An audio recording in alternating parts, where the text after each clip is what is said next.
No, but we're gonna bring in someone. He's been on the show before.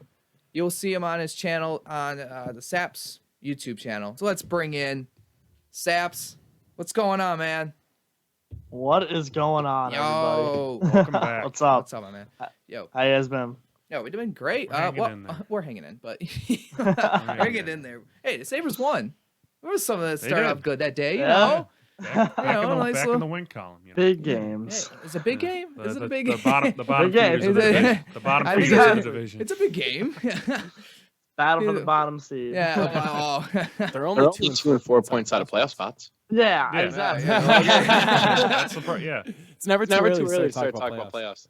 Nope. not this season at least. No, but so Saps. So what do you think the matchups you think will be? Coming up tomorrow. Sure. Yeah, well, I believe Linus Olmar should get the start tomorrow for Buffalo. And the Rangers already confirmed Alexander Georgiev. So it'll be the battle of the young goaltenders. But I think it's going to be an exciting game. I mean, these are two teams, both from New York. It's going to be a fast-paced, hard-hitting game. It's going to be fun to watch, I'll tell you that. The Rangers, they've been playing good. The last two games against the Penguins, they had the two games in Pittsburgh. They lost both of them, lost one in a shootout. And they had leads in both of those games.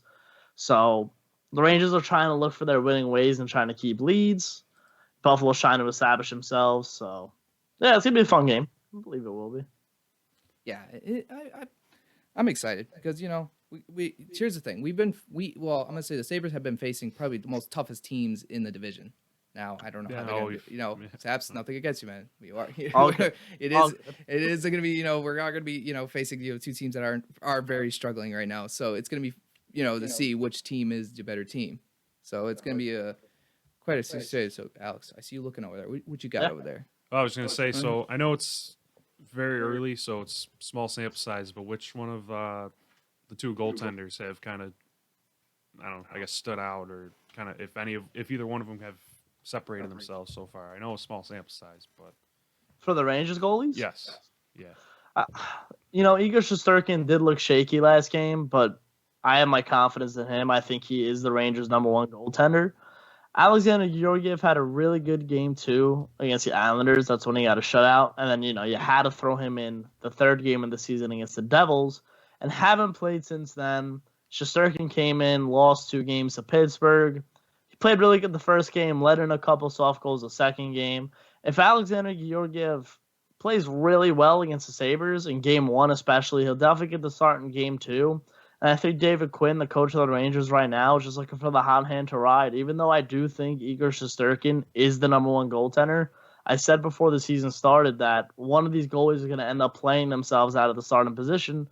And early on, within 5 games, it is Igor Shesterkin currently playing himself out. But I still have a lot of confidence in him. So, yeah, it's kind of a mix right now still. I would love to see Igor Shesterkin get the start again tomorrow, but I completely understand why you're going Georgiev. What do you think? We got on that, Zach. I was going to ask, do you think that Shesterkin being so young and this being a COVID year, do you think that has anything to do with his slow start? People saying, he doesn't have Hank to fall on anymore. And yeah, that's true. But I mean, it's not like he's a 21-year-old goalie. He is 25. Like I said, he did play in Russia. He's a professional goaltender. So I think he's just got to stop worrying about what other people are gonna think, because he is following Henrik Lundqvist, one of the greatest goaltenders to ever play. So I think he's got to take a little more pressure on himself, but I do think the shortened season might affect him a little bit. I was going to say those are big shoes to fill, for Henrik Lundqvist.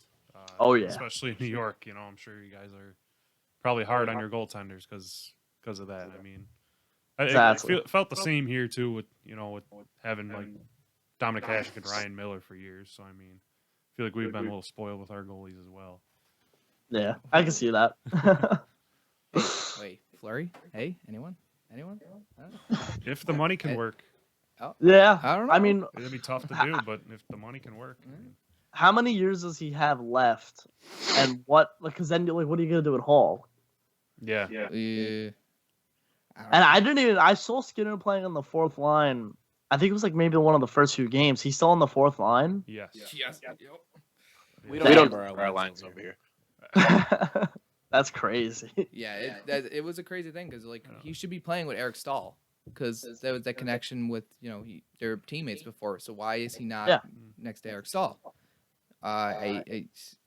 It's Not it's, even that. At least in the top 6, you're getting paid $9 million. Yeah, Whatever right. you're getting Yeah, paid. yeah, Jeez. yeah. That's Right. the big. Yeah, that's a big factor. I mean, as you well. guys say he's playing good, so I mean, he'll end up scoring a hat trick game 1 against the Rangers most likely. Sign me up. He's Jeff Skinner. He's been there before. 30-goal scorer. I think he'll break out of the shell. Yeah, I think so too. I We think thought so we'll- last year, too. Yeah, but I don't know. I don't know. It's just his career has always been like that. He's been back and forth. Very streaky. Yeah. Yeah. Like if he ends up getting one soon, I think he will go on a tear. But he's got to get it first. Yeah. But hey, it's gonna be fun to watch Tuesday and Thursday. Anything new on Tony D'Angelo's burner accounts? You know, it's funny because when they were first leaked on Twitter, I fell asleep. I took a nap and I woke up and I had like 4 texts from my friends. Like, did you see the stuff about Tony's accounts? And I was like, what? I don't know if it's true. If it is, I don't understand why. Like, why are you doing this? But You Yeah, You he's don't definitely understand Kevin Durant, but that was he's I don't know. Tony D'Angelo, his name. And it's I don't it's know. not like he's a superstar, right? You know, You know, know? he's solid. I mean, Yeah, sure, sure, he's but it's like like a I offensive was points. talking about Durant. Oh, Oh, sorry, Cass. no, go ahead. All right, I was saying about Durant, like he's a superstar and he's real fragile. There we go. But Tony D'Angelo isn't that household name in the NHL. That's that. Yeah, Yeah, I could agree with hear that. you. Yeah. I mean, he was 4th in points and offensive scoring, but he's always had his defensive troubles. So, I mean, he was scratched for, I think, 2 games, played last night. And I don't even remember because he was so invisible the last couple of games. I don't even remember which games he was scratched for. But, I mean, he definitely has not had a good start to the season. And I think a lot of this outside attention is kind of hurting him. I mean, whether he wants it or not, it's hurting him and the team. Like, I see a lot of Ranger fans on Twitter just hating on him. I try to look at it from a hockey perspective always, especially when I'm evaluating a player's skill. He just hasn't been there this season, so we'll see what happens.